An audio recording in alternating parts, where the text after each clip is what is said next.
Hey guys, we're in Malvern, it's about 2:30. We've got the sunset scheduled for about 4:30, so we're going to go up the Malvern Hills and see if we can get some time-lapse footage of the sun setting. Let's do this. At the base of the Malvern Hills, we have a statue of Edward Elgar. He was a famous composer, and the music that you're listening to right now is Elgar.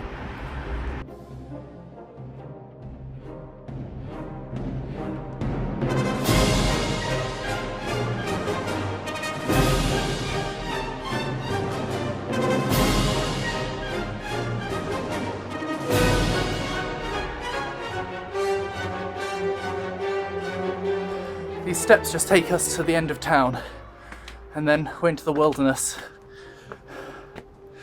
This is always the most difficult part of the trip up. About a third of the way up the hills, there's a cafe called St. Anne's Well, and it's always best to stop there on the way back down because they do really good cake. Because, you know, once you've walked up to the top of these hills, on the way back down, you need cake, obviously. We've got a frozen river running down the path at the moment. So cool.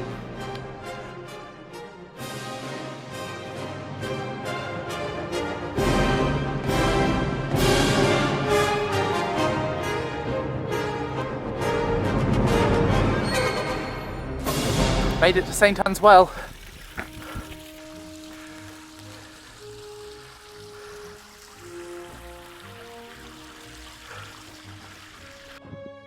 Malvern is of course famous for its Malvern water, and there's springs all over the place, including one here, so we're going to have some now, just to keep us going.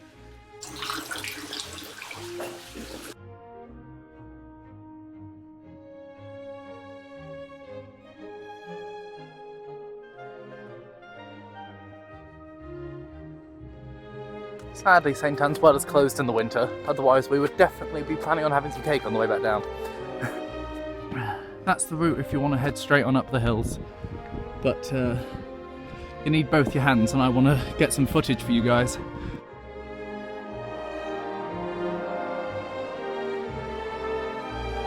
So we've got Malvern in all its glory, and in the distance you can see what I was a couple of days ago at the top of the Cotswolds.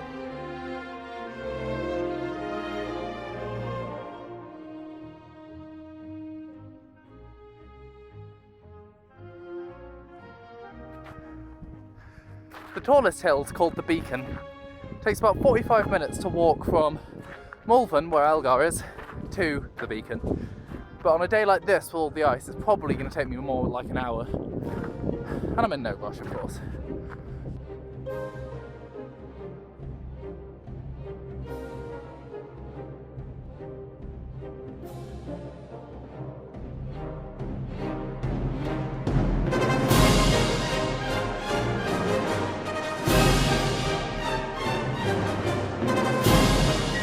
Now until sunset, guys. You can get to the top and start getting things set up. Just about every area of England has a claim to have inspired J.R. Tolkien or C.S. Lewis, and Malvern is no different. Tolkien used to walk on the Malvern Hills, and people like to say that that gave him inspiration for the Shire and Hobbiton. And further down the hills that way, there's an old Roman fort, and part of it is called the Shire. And I like to think that's where he got the inspiration for the name. And as for C.S. Lewis, in The Lion, the Witch and the Wardrobe, when Peter meets Mr. Tumnus by a gas-burning lamp, the area that we were in just now with Elgar is just about the only place that still has gas-burning lamps, which Malvern is very famous for. And C.S. Lewis loved to walk around Malvern and the countryside around it. And people say that gave him inspiration for those books.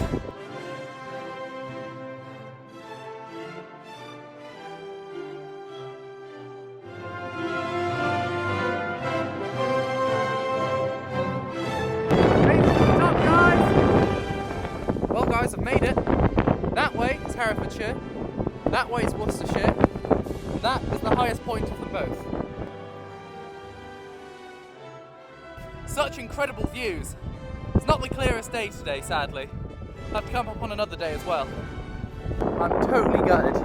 The clouds have just dropped over the peak, so we can't see anything really anymore. I'm definitely going to have to come back another day though. This has been awesome.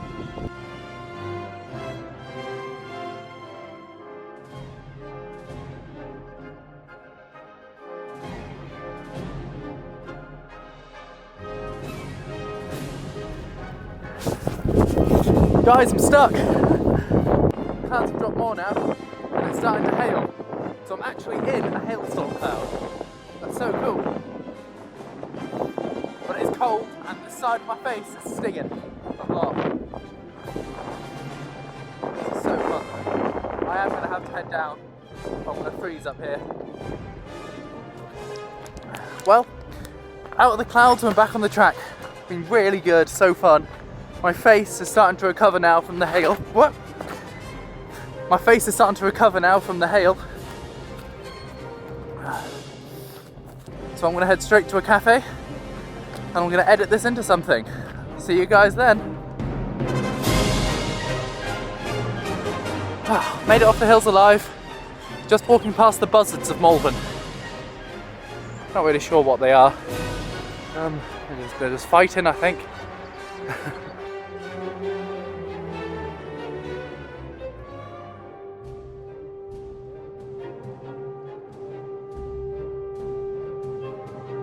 Thanks for watching, guys. If you liked it, there's a button for that, and I'll see you next time.